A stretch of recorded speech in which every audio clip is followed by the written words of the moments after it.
Tapi pada akhirnya ketika kita pendekatannya keluarga dan humanis, dan memang kita nggak ada unsur pengen menzolimi satu sama lain bang, itu yang ngerti akhirnya ibunya. Dan seharusnya itu yang paling utama. Jadi pasangan dari orang yang meninggal ini yang seharusnya menjadi orang yang paling terdepan. Yuk kita bahas gitu. Harta ketika ada yang wafat, hartanya itu bukan otomatis milik ibu gitu. Harta tersebut harta peninggalan yang memang harus dibagikan sesuai dengan porsinya. Ketentuannya kalau dia muslim sudah jelas Allah yang nentukan, bukan ada peran manusia di situ, nggak ada. Assalamualaikum warahmatullahi wabarakatuh. Kembali lagi bersama kami podcast Warisku, konsultan waris terpercaya. Bersama saya Muslim Aminullah, advokat keluarga dan waris, bersama Ustadz Siddiq selaku praktisi dari hukum waris. Baik, untuk pembahasan kali ini kita akan mendalami apa yang sudah kita bahas sebelumnya, Ustadz, yaitu terkait dengan seberapa berbahayanya sih paradigma atau asumsi orang-orang pada umumnya itu takut bahas waris sebenarnya, Ustadz, gitu ya. Jadi saya teringat pengalaman saya dalam menangani beberapa kasus gitu ya, Ustadz ya. Banyak juga orang-orang yang si ahli waris ini nggak tahu kalau pewaris ini punya harta. Baru tahu di belakang, baru tahu pas sudah beranak pinak, akhirnya terjadilah sengketa lah gitu. Ya, jadi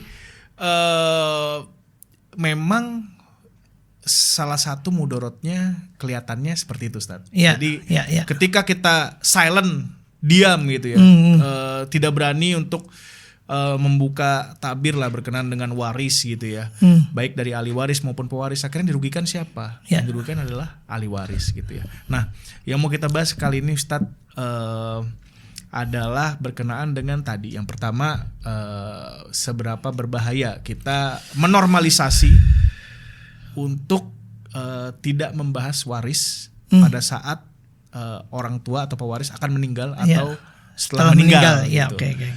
Kemudian seberapa sebenarnya nih dari pengalaman Ustadz juga, seberapa berbahayanya sih berkenaan dengan orang-orang yang akhirnya silent nih sebenarnya, Ustadz, terkait dengan waris nih. Tahu-tahu riset membuktikan 70% orang di Indonesia diam. Tidak dari pewaris nggak ngasih tahu punya harta, disimpan di laci, simpen di berangkas di bank segala macam gitu, SDB, safe deposit box, dan nggak tahu. Akhirnya ketika ahli waris kesusahan, yang ada bentrokan gitu. Kemudian suatu hal yang tadi mudorot terjadilah gitu, sehingga terjadilah tadi peperangan antar keluarga dan lain-lain. Sebenarnya bagaimana menurut Ustadz nih kita menjaga silaturahmi setelah pewaris meninggal, yang mana tadi faktanya adalah seperti itu tadi, harta nggak dikasih tahu, nggak tahu dan lain-lain lah, seperti itu, Ustadz. Jadi gini bang, terima kasih ya Bang Muslim, teman-teman semuanya kembali lagi di podcast kita ya bang ya, Warisku, konsultan waris terpercaya. Insyaallah mudah-mudahan ini jadi wasilah bang ya, jadi wasilah kebaikan untuk manusia seluruh Indonesia atau seluruh bumi. Jadi yang ada permasalahan waris, bolehlah kita tanganin. Karena kita memang spesialis ngurusin masalah ya bang. Ngurusin masalah dong. Jadi gini bang, hancur retaknya keluarga nih biasanya bang ya, itu ada dua bang. Biasanya pertama itu biasanya dia memang menahan gak mau bahas waris sampai nanti ya bisa 1 generasi, 2 generasi atau ke 3 generasi gitu. Bahkan udah pernah ada yang sampai ke 5 generasi pernah bang. Itu yang pertama. Biasanya memang mereka nahan nggak mau bahas, ditutup-tutupin, ya udah gitu. Dan yang kedua, biasanya mereka itu lebih baik diam bang. Jadi setiap ahli waris tuh mending diem deh daripada gua ngomong, ya kan? Malah nanti salah, malah jadi masalah di keluarganya yang tadinya pada santai, baik-baik aja. Akhirnya ada yang ngomong nyeplos, satu aja kata tentang waris, langsung ada perang ini bang, perang ketiga, antar keluarga. perang dunia ketiga ya. Perang dunia ketiga ya. Perang dunia ketiga kayaknya bang. Karena memang itu sudah terjadi beberapa klien bang masuk, termasuk terakhir tuh di bulan Agustus ya bang ya. Ini kebetulan temen masuk, itu dia memang di keluarganya dari bapaknya wafat. Karena COVID sampai kemarin Agustus itu belum ada pembicaraan, bahkan nggak berbicara antar ahli waris bang, kakak atau adik kandungnya. Coba bang, Diem-dieman itu tuh. diem-dieman, Waduh. hanya say hello ini. Terus kalau mau ngobrol banyak lewat anaknya bang. Waduh. Kacau bang. Waduh. Terus kadang kalau mau nanyain apa ini gitu, sampai di titik kemarin akhirnya nggak selesai juga. Karena menurut saya kalau dia pun make kuasa hukum, hartanya nggak banyak bang. Habis duitnya pasti. Habis duitnya ya. Untuk perjalanan dia ngurusin macam-macamnya gitu. Karena sama-sama keras, sama-sama nggak mau nurunin egonya. Minimal tadi dong dia tuh satu rahim. Adik kakak loh bang, adik kakak satu rahim dan ngerti harusnya sama-sama. Ini dari tahun 2021 kalau nggak salah bapaknya wafat, sampai kemarin Agustus belum ada pembicaraan, bahkan nggak bicara antar mereka. Karena adik yang paling kecil tinggal sama orang tuanya, adik yang paling kecil bahasanya intervensi sama ibunya, nanyain kapan dibahas, sedangkan kakak yang gede nggak mau bahas terus karena nggak enak sama ibu yang masih hidup. Padahal ketika saya bilang, ketika saya masuk, saya ngomong sama dia, saya bilang nggak apa-apa pak, bahas aja. Saya udah ketemu orang dari manusia yang perannya antagonis banget gitu, sampai orang-orang yang memang benar-benar santai, nerima gitu. Tapi pada akhirnya ketika kita pendekatannya keluarga dan humanis, dan memang kita nggak ada unsur pengen menzolimi satu sama lain bang, itu yang ngerti akhirnya ibunya. Dan seharusnya itu yang paling utama. Jadi pasangan dari orang yang meninggal ini yang seharusnya menjadi orang yang paling terdepan. Yuk kita bahas gitu.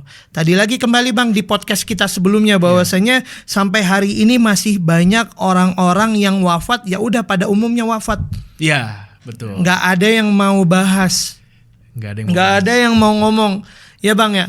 Bahkan salah satu dari keluarga kita pun bingung dia kadang. Gimana nih ngomongnya ya? Nggak enakan nih sama ibu nih gitu. Padahal ya ngomong aja gitu. Karena harta ketika ada yang wafat, hartanya itu bukan otomatis milik ibu gitu. Harta tersebut harta peninggalan yang memang harus dibagikan sesuai dengan porsinya. Ketentuannya kalau dia muslim sudah jelas Allah yang nentukan. Bukan ada peran manusia di situ, nggak ada. Misalnya lu laki-laki ini nggak ada gitu. Lu laki-laki lu dapatnya ini karena lu yang kerja, lu yang ini enggak gitu. Atau ini semuanya memang sudah ketetapan, baik itu yang dapatnya bahasanya ashabul furud, yang memang bahasanya ashabul furud ini yang memang sudah jelas nih siapa aja, dan memang bagiannya udah jelas gitu. Bagiannya furudul muqaddarahnya ini sudah jelas ketetapannya, bisa 1/4, setengah tadi atau 2/3, nanti itu ketetapannya sudah jelas. Ataupun memang ada yang nanti dapat sisa dan sebagainya, itu udah jelas. Tapi tadi bang, kadang ahli waris ini kembali menjadi orang-orang yang ya bahasanya di zona nyaman lah. Zona nyaman. Lah betul. zona nyaman kan paling gini bang, zona nyaman itu paling bertahan sampai ya selama dia hidup. Ya paling ya kalau orang kita generasi Nabi Muhammad 60-70 lah ya kan gitu. Lah terus setelah itu siapa yang melindungi nih keluarga kita bang? Siapa yang mau bahas bang? Terus kalau gitu juga kadang dialihkan ke kuasa hukum ya bang, itu nggak selesai. Karena apa? Karena dari mereka aja nggak mau terbuka, nggak mau bahasanya, nggak mau legowo ya bang. Legowo ya, betul. Ya karena abang pasti paham kan bagaimana orang-orang yang hari ini nggak selesai warisnya karena tadi mereka masih pengen di zona nyaman. Padahal ya bahas waris bukan sama dengan perang, membuka keran perang gitu. Nggak ada bang, ya kan? Gitu ya. Padahal justru membuka membahas waris sama dengan kita menyelamatkan generasi berikutnya, Bang. Menyelamatkan generasi berikutnya. Nah, ini pernah ada klien, Bang, ya masuk. Ternyata dia nggak bisa tidur dari tahun 2017, Bang. Nggak bisa tidur? Iya, selalu gelisah. Nggak tidur, selalu gelisah. Dari 2017 sampai 2025 nih? Iya, kabarnya kemarin orangnya udah sakit-sakitan gitu. Wow. Jadi kebetulan temen nih yang diminta bantuan nggak mau, Bang, gitu. Karena memang bahas waris ini tadi kalau warisku atau Ana pribadi, saya pribadi memang suka masalah, Bang, ya. Jadi nanti kalau ada masalah bisa langsung warisku aja. Memang kita suka dengan masalah nih, apalagi masalah waris gitu. Nah, singkat cerita, Bang, dia datang, dia cerita tentang masalahnya, kemudian diselesaikan itu waktunya lumayan lama, Bang. Itu dari jam 8 malam kita minta waktu yang nggak mutus sholat nih. Jadi jam 8 malam dan waktunya weekend tuh. Nah, insya Allah warisku juga nerima ya, Bang, ya. Mau hari yang penting nggak kiamat aja kita. Kiamat kurang 10 menit juga kita masih layanin. Masih layanin ya, Bang, ya. Iya. Jadi nggak itu akhirnya datang seluruh ahli waris sekitar 25 orangan lebih. Datang ya sambil kayak arisan biasa, Bang. Tapi kita ngomongin waris, Bang. Seru nggak? Ngomongin waris seru banget. Jam 8 malam sampai jam berapa, Bang? Jam 3 pagi, Bang. Wow. Nah, obrolan malam tuh ya. Iya. Nah, saya bilang kenapa nggak dihukum? Karena identiknya kalau kata mereka kalau ke hukum itu udah nggak bisa diselesaikan. Gitu. Jadi ke hukum. Tapi ternyata nih yang tadi nggak bisa tidur tadi tuh beliau ini anak pertama. Jadi alhamdulillah perannya anak pertama ini yang menjadi sosok utama nih, peran baik nih ya kan, keluarganya akhirnya pengen nih diselesaikan gitu, Bang. Nah, singkat cerita diselesaikan di sana, kita ngobrol baik-baik santai. Walaupun nanti ada sesi-sesi udah memasuki hak pribadi-pribadi, hak yang memang belum ada penetapannya.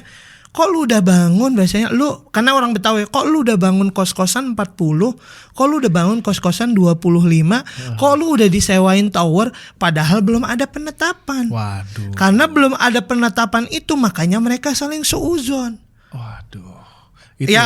Itu yang parah, Bang. Karena apa? Karena tower itu kan yang paling mahal ya. Iya, betul. Tower Telkomsel kalau nggak salah. Cuma saya nggak tahu, nggak nanya jumlahnya. Cuma tadi kembali saya membahas bagaimana nih menyelesaikannya. Nah, sampai di titik kita bahas semuanya sampai bayar hutang di sana, selesaikan filosofis kisah di sana, sampai hibah-hibah yang belum selesai kita serahkan di sana, Bang. Semuanya kita selesaikan di sana dan mereka tanda tangan. Nah, setelah tanda tangan baru saya bilang silahkan Bapak Ibu bisa ke pengadilan atau langsung nanti kalau mau pakai notaris boleh. Saya bilang gitu. Nah, silahkan. Nah, jadi tahu bagiannya. Nah, harta-harta yang sudah, bahasanya, Bang, harta-harta yang sudah tadi dibangun, harta-harta yang sudah tadi ditaruh itu, ya mau nggak mau yang dia itu bukan bagiannya, mau nggak mau dia izin di situ. Ada MOU gitu. Ada MOU. Ya, jadi misalnya Ana nih ternyata, Bang, Ane udah bangun di situ 40 kos-kosan, 30 apa 40 gitu. Ternyata berapa meter tuh bukan tanah saya, Bang, tanah Abang nih. Berarti saya ada MOU menyewa sama Abang. Nah, saya sampai harus segitunya gitu ditulis. Lebih fair tuh. Lebih fair. Dan mereka terima gitu. Walaupun ada ahli waris yang bahasanya, aduh, saya bikin gemes gitu. Kerjanya memang mancing dong, mancing sama nyantai ngitungin kontrakan gitu. Ya karena dia udah merasa aman, kontrakannya itu kontrakan dia gitu. Nah, sampai di titik itu tuh klien kita, Bang. Misalnya Anda pernah ngedapat seperti itu gitu. Jadi hari ini sebenarnya sampai ke titik berbahaya apa ya tadi. Kalau kita bahas urusan dunia lain, maksudnya akhirat ya, Bang, ya. Itu orang-orang yang bahasanya dia tidak menghitung waris, maka sejatinya dia tadi termasuk orang-orang yang makan harta orang lain. Dan jelas kalau harta orang lain bisa nanti dia zolim, bisa dia nanti termasuk orang-orang yang paling jahat, apalagi harta keluarganya gitu. Nah, ya ganjarannya mau nggak mau bisa api neraka, Bang, pasti gitu. Bisa kalau bahasanya kita akhirat bisa ke neraka lah, Bang, jelas gitu. Karena dalam surat An-Nisa bahwasanya ketika dia udah tahu nih ilmu waris tapi dia enggan, maka di sana dikatakan dalam ayatnya itu dia masuk neraka dan kekal di dalamnya. Innalillahi. Makanya ada di situ termasuk anomali, Bang. Biasa kalau kekal di neraka itu orang-orang kafir gitu, tapi di sini dijelaskan bahwasanya yang kekal di neraka orang-orang yang sudah tahu ilmu waris secara Islam tapi dia melanggar hal tersebut. Makanya mau nggak mau, suka nggak suka, tadi kembali di podcast kita awal, Bang, bahwasanya waris itu sifatnya otomatis. Kalau dalam segi sudut pandang Islam itu otomatis pasti terjadi. Ijbari. Sama kayak kita menunggu kematian, Bang. Oke. Jadi orang mati pasti ada waris, Bang.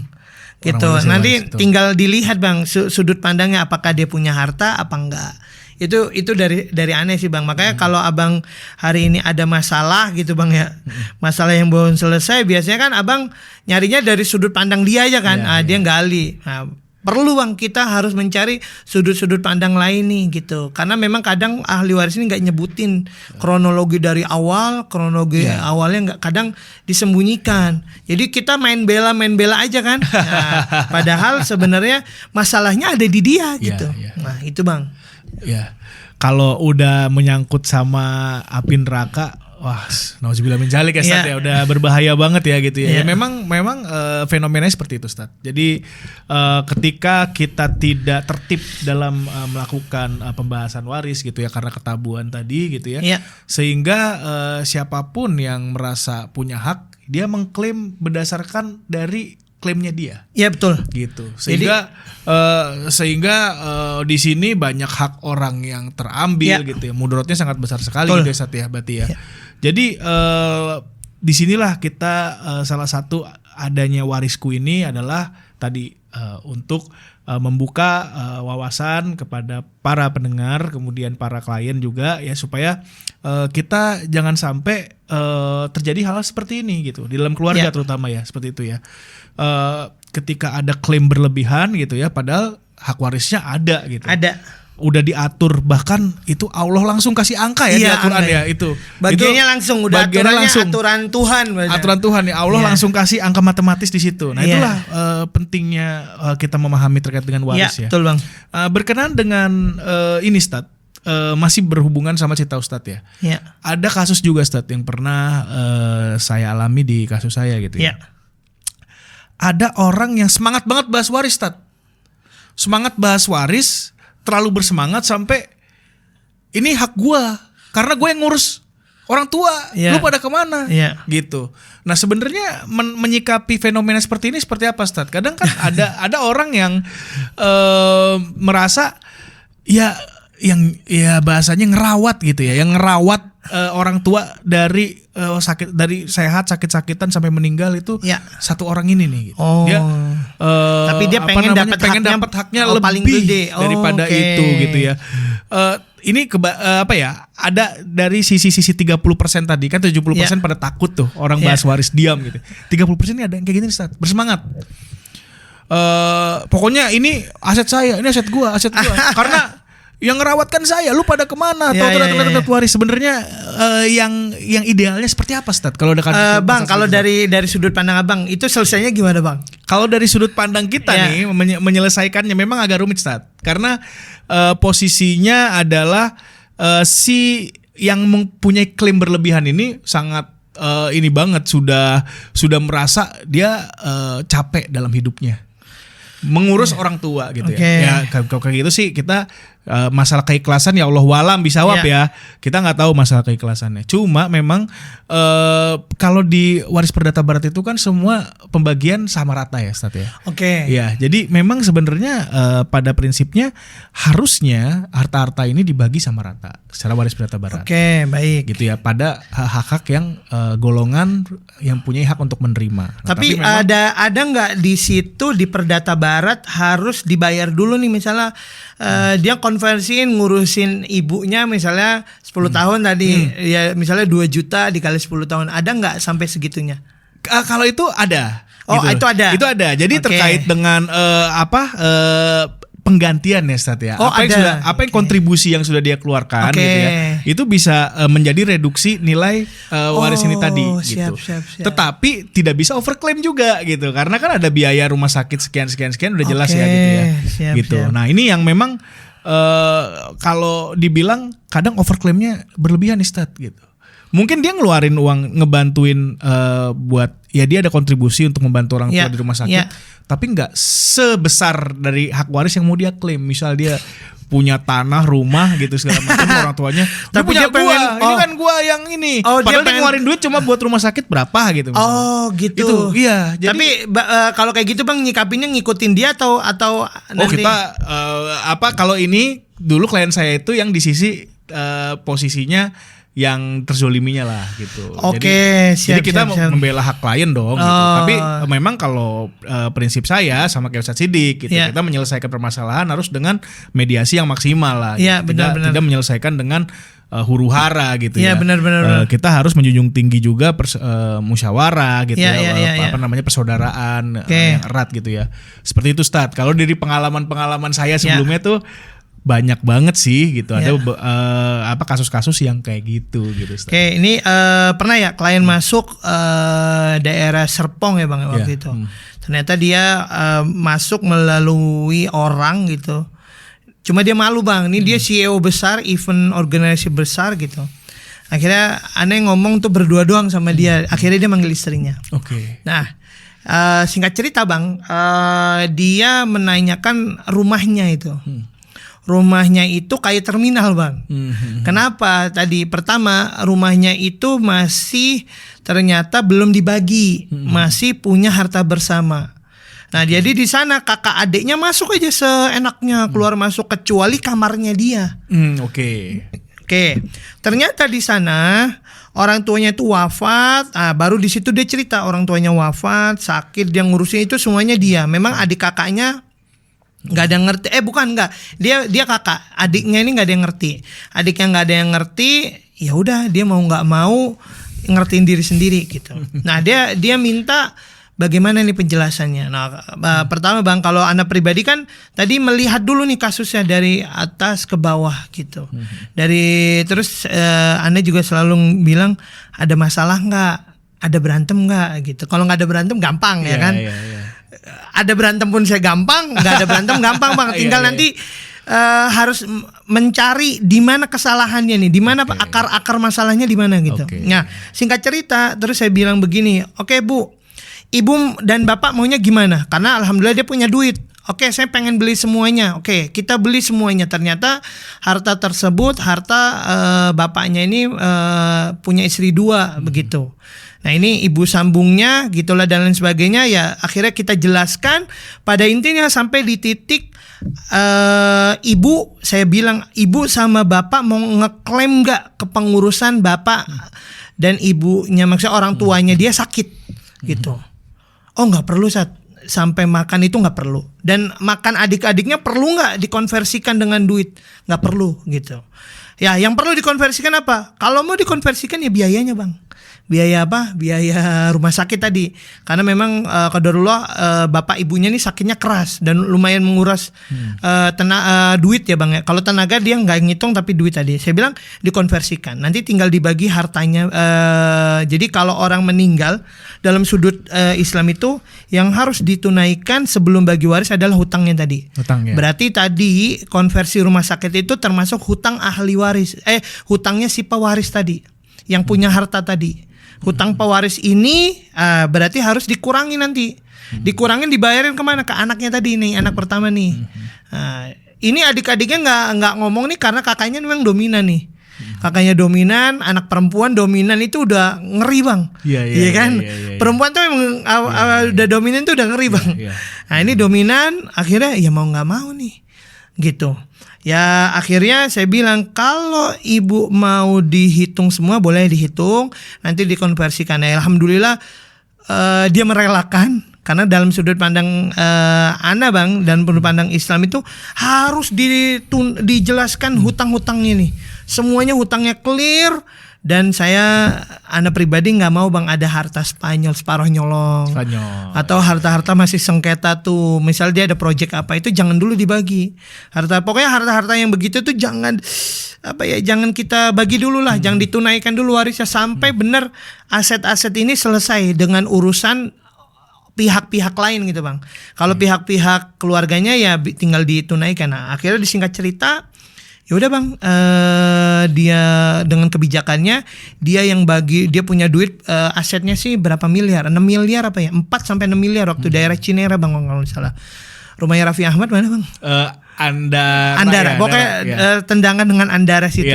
Pokoknya 4 sampai 6 miliar, luasnya banyak 460 meter kalau nggak salah. Tapi rumahnya udah bangun gede gitu. Akhirnya ibu pertama, kalau ibu bapak kalau mau rumah ini tidak jadi rumah terminal bahasanya, ibu harus membagikan hak warisnya kepada seluruh adik yang memang termasuk ahli waris paling berhak.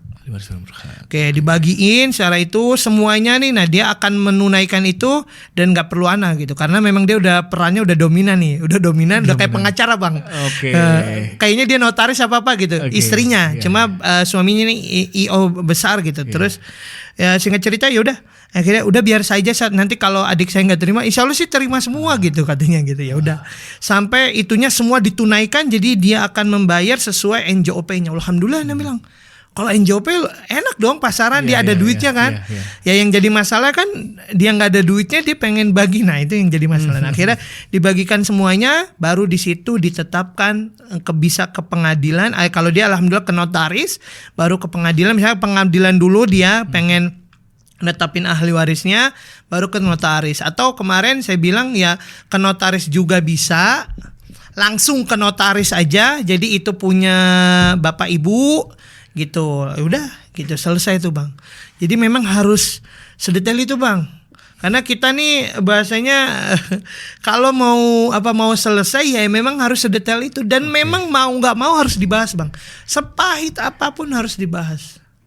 Iya. Jadi salah satu yang tadi bahayanya juga Ustadz ya. Tidak membahas terkait waris, masalah tadi tuh disebut sama Ustadz Siddiq. Utang, ya kan? Iya. Sehingga ketika pewaris meninggalkan hutang, ahli waris tidak tahu, ya akhirnya ahli waris ini dapat tagihan kaget nih gitu kan, tagihan kaget gitu. Makanya salah satu hal yang membuat waris itu penting itu adalah tadi terkait dengan tidak hanya pada perolehan hartanya tapi juga utangnya seperti itu ya. Dan kemudian tadi permasalahan yang dijelaskan sama Ustadz Siddiq berkenaan dengan pendetilan beban-beban biaya gitu dan lain-lain ya, berkenaan dengan pembagian waris itu harus dibahas seperti apapun itu.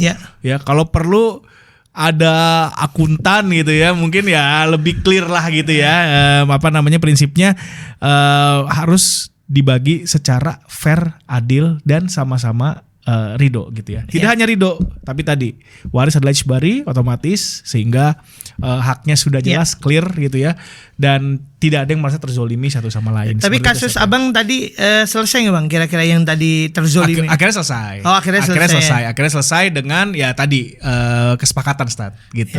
Jadi memang kalau di hukum positif kita di waris perdata barat ya mengenal juga berkenaan dengan kesepakatan gitu ya, kesepakatan sehingga memang mungkin pembagiannya tidak rata tapi semuanya terpuaskan, sepakat gitu ya.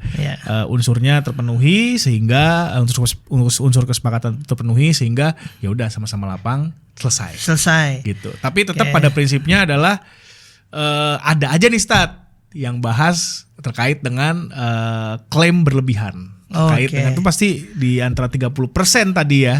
Orang-orang di Indonesia masih ada aja tuh yang tidak peduli atau overclaim terkait sama hak waris itu sendiri gitu ya Stat ya.